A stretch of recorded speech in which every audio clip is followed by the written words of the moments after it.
আমরা বিত্তবান চাই না, আমরা বিবেকবান চাই। 21শে জুলাইয়ের মঞ্চ থেকে এই কথাই বলেছিলেন তৃণমূলের second in command man Abhishek Bandyopadhyay. আর অভিষেকের সেই কথা মতোই এবার মুর্শিদাবাদের বড়ুয়ায় দেখা গেল তৃণমূল নেতার মানবিক উদ্যোগ।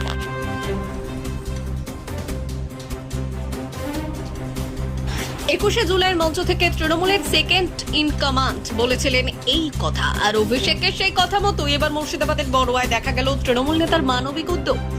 চরম অসহায় অবস্থায় থাকা গ্রামের এক দুস্থ পরিবারের পাশে দাঁড়িয়ে ফের একবার সম্প্রীতির নজির স্থাপন করলেন বড়ুয়া তৃণমূল নেতা মাহে আলম।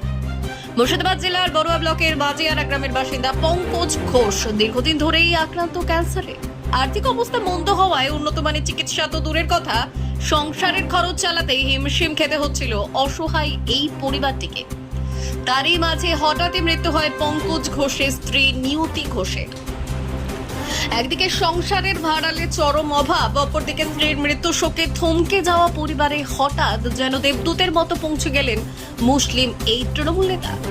আগামী দিনগুলিতে পাশে থাকার আশ্বাস ও শ্রাদ্ধা অনুষ্ঠানের যাবতীয় দ্রব্য সহ অভিষেক বন্দ্যোপাধ্যায়ের পাঠানো আর্থিক সাহায্য হাতে পেয়ে চোখ ভরা জল নিয়েও একদিকে যেমন একমুখ হাসি ফুটল বছর 65 পঙ্কজ ঘোষের, ঠিক তেমনি অপরদিকে নিজে একজন মুসলিম হয়েও একজন হিন্দু পরিবারের এমন সময় পাশে থেকে সম্প্রতি দৃষ্টি স্থাপন হয়েছে এই এলাকায়। উল্লেখ্য, বড়ুয়া ব্লক তৃণমূল কংগ্রেসের সহ সভাপতি পদে থাকা তৃণমূলের এই নেতা কখনো বিধায়ক বা মন্ত্রীর পদে যায়নি, কিন্তু বারবার তাকে দেখা গেছে অসহায় ও দুস্থ মানুষদের পাশে বিভিন্নভাবে থাকতে, লকডাউন হোক বা আমফান। সবকিছুতেই বড়ুয়ার এই নেতার ভূমিকা যেন বারবার মনে করায় ভূপেন হাজারিকার লেখা সেই বিখ্যাত গানের লাইনটি, মানুষ মানুষের জন্য। আমাদের একজন খুব গরিব দুস্থ মানুষ আছে, তার খুব ক্যান্সার রোগী, প্লাস 7 দিন হলো স্ত্রীও মারা গিয়েছে। ওনার নিঃস্ব বলতে গেলে এক কথা নিঃস্ব।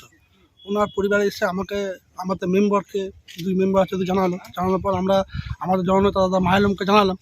জানার পর দাদা এসে আমাদের যতটা পারলো সাহায্য করলো এবং ভবিষ্যতে দাদা কথাও দিল ওদিকে যে ওনার পাশে সবসময় থাকবে, দাদা নিজেও থাকবে, দল হিসাবেও দলও পাশে থাকবে, এই কথা দাদা দিয়ে এলো। কি নাম তোমার? দেবব্রত রায়। এই গ্রামের বাড়ি? এই গ্রামেই বাড়ি আমার। দেখুন, আমরা যেটা জানি আমাদের নেত্রী মমতা বন্দ্যোপাধ্যায় এবং আমাদের নেতা অভিষেক বন্দ্যোপাধ্যায় তিনারা সবসময় বলে থাকেন যে মানুষ মানুষের জন্য।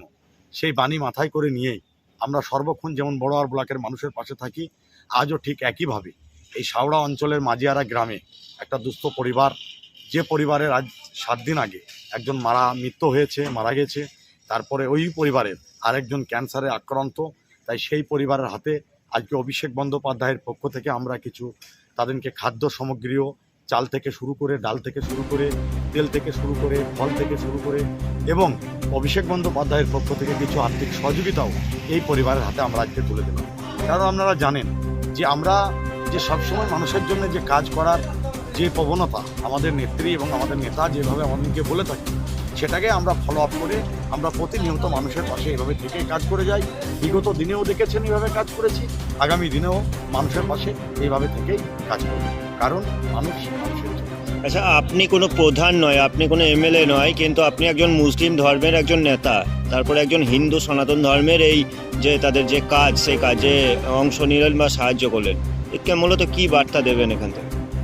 দেখুন, আমাদের প্রথম পরিচয় হচ্ছে আমি একজন মানুষ, এবং দ্বিতীয়ত হচ্ছে আমি একজন ভারতবাসী, এবং এই বাংলার যে মমতা বন্দ্যোপাধ্যায়ের যে সম্প্রীতির বাংলা, অভিষেক বন্দ্যোপাধ্যায়ের এই সম্প্রীতির বাংলা, এখানে আমরা আজকে দেখতে পাচ্ছেন আমার পাশে উপপ্রধান আমাদের কৈলাস রয়েছেন, এখানে পঞ্চায়েত সমিতির মেম্বার আমাদের গৌতম লের রয়েছেন, এই যে ঝন্টু রায় রয়েছেন, আরও সব রয়েছেন, সকলেই রয়েছেন যারা আমাদের রয়েছেন।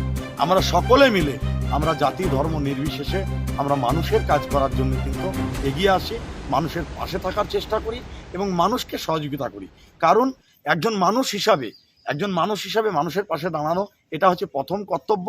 কারণ অভিষেক বন্দ্যোপাধ্যায় যেভাবে আজকে গোটা বাংলার মানুষকে যেভাবে বার্তা দিচ্ছেন, যেভাবে দলের নেতৃত্ব কর্মীদের যেভাবে বার্তা দিচ্ছেন, অভিষেক বন্দ্যোপাধ্যায় সেই বার্তাকে আমরা ফলো আপ করেই আমরা মানুষের দরবারে পৌঁছে যাচ্ছি মানুষের কাজ করার জন্য।